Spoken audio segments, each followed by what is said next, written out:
Линданот во Охис остана неисчистен. Се одржа Cyber Shake на тема Deepfake или реалност.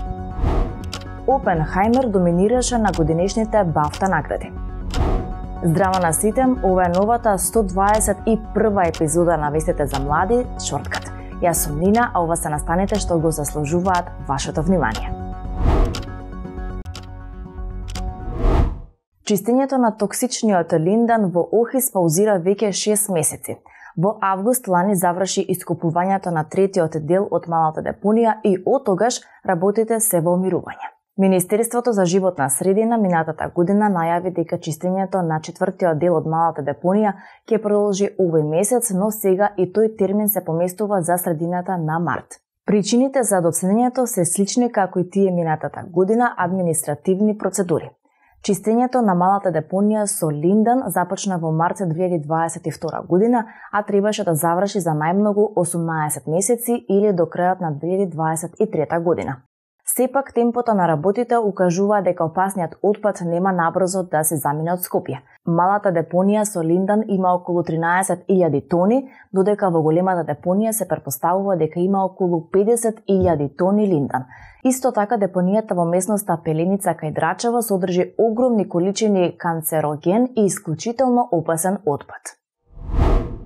Вчера во Котур во Скопје се одржа третиот по ред Cyber Shake настан.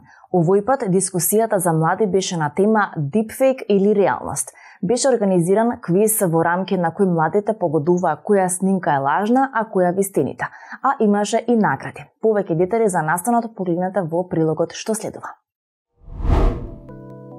Гледате видео или фотографија која делува реално, а всушност не е. Ликот е тој, гласот е автентичен, но видеото е всушност измонтирано. Станува збор за Deepfake, едно од достигнувањето на користењето на вештачката интелигенција, кое истовремено може да е интересно и забавно, но може да биде и едно од најопасните по многу основи. Од рушење на репутацијата и приватноста на една личност, преку манипулирање со јавноста да гласаат или не за одредена политичка опција, до целосно извртување на настани или случувања. Затоа, потребни се кампањи со кои ќе се едуцира населението да внимава кога консумира вести, а во училиштата е потребна медиумска писменост.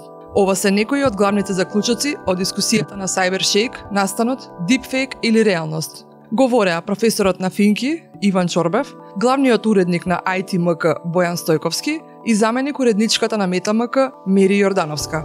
Факт е дека станува се полесно, подостапно, пореалистично и тука се ризиците со кои мора да се справиме. Околу детекција на тие лажни видеа, слики и аудио, тоа е како фидбек луп. Кога ќе се најде начин да се детектира дека е фейк, создавачите на фейк содржини ги надминуваат тие проблеми кои ги имаат. Например, првите видеа кои беа deepfake, луѓето не трепкаа воопшто. И така ги детектираа. Ама овие кои се автори на алгоритмите за deepfake почнаа да ги трепкаат соодветно луѓето и таа алатка која имаме за детекција веќе е невалидна. Зборувајќи за тоа кои индустрии се поранливи кога станува збор за deepfake, Стојковски од ITMK рече дека една од најранливите е финансиската индустрија.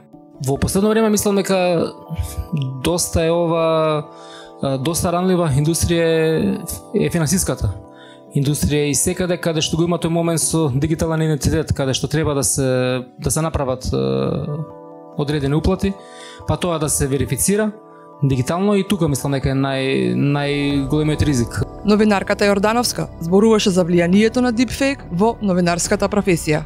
Сметам дека Deepfake-от како таков е направен првичното, зошто е направено, значи првично се порнографските содржини. И значи со самата таа основна цел кога се прави нешто за да се дискредитира жена, за да се представи како да е неморална, како да е, значи баш да се оцрни жената, првичниот контекст на Deepfake-от е значи да некој да се уништи, некому да се наштети.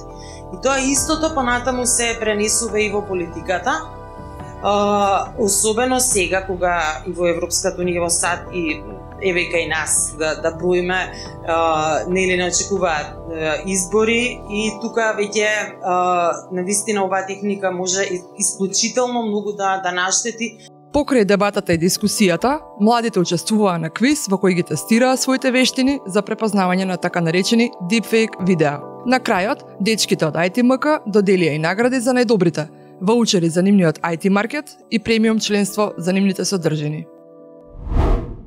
Филмот Опенхајмер, посветен на таткото на атомската бомба, доминираше на годинешните BAFTA награди. Килиан Марфи беше прогласен за најдобар актер за улогата на Роберт Опенхајмер.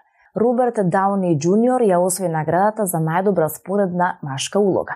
Драмата освои вкупно 7 награди, вклучувајќи ја и она за најдобар режисер за Кристофер Нолан, како и за најдобар филм. Наградата за најдобар документарец ја доби 20 дена во Мариупол. Станува збор за лична приказна на новинарот Мстислав Чернов за опсадата на овој украински град.